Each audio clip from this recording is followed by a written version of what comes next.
So when I first came out with Knowing Your Value, I knew I was going to be sharing a lot of inside stories, deep, dark secrets about why it took so long for me to truly understand my value, communicate it effectively, and get the value back that I deserve. And I wanted to share it. I wanted to reach out. I wanted to start a conversation, perhaps help women who are struggling with the same thing.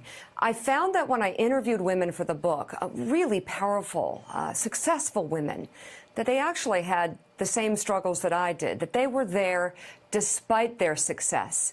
And the biggest surprise to me was when the book first came out, because I got such an incredible response. It was a bestseller, but even more so, people were coming up to me on the street and not saying, "I watch you on Morning Joe." They were saying these words: "I read your book, I got a raise." And then they would tell me the story, and I would usually end up crying and hugging them. This has happened for years now. So many women have shared their stories about the value they got out of the book. And since so much has happened, and since Donald Trump was in the book, and it gives you a real insight into how some misogynists think, I thought, let's update this thing. Let's re-release it. Let's reboot it. Let's take the message.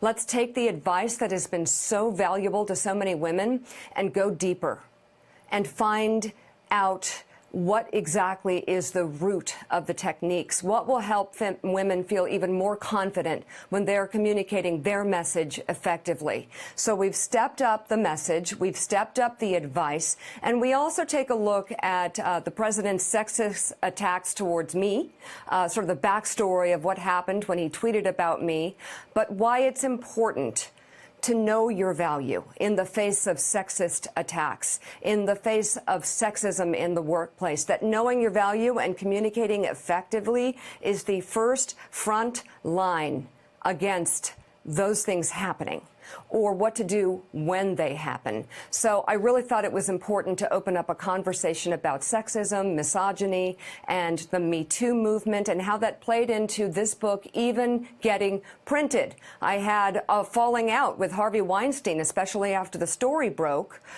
in terms of whether or not I should be in business with him, and I chose not to be.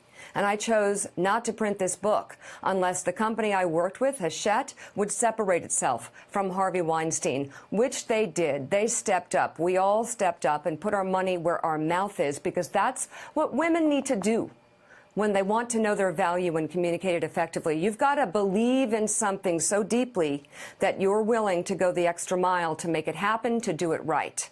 And that story really plays a part in the message of Know Your Value and in the Me Too movement.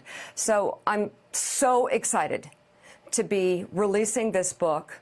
I think it teaches women not only to know their value, communicate it effectively, get raises, but I think it teaches them to find their passion, dig deep, and fold it into their message so it comes naturally. And so what I say is get this book, get that raise, find your true value. Hey, NBC News viewers, thanks for checking out our YouTube channel. Subscribe by clicking on that button down here, and click on any of the videos over here to watch the latest interviews, show highlights, and digital exclusives. Thanks for watching.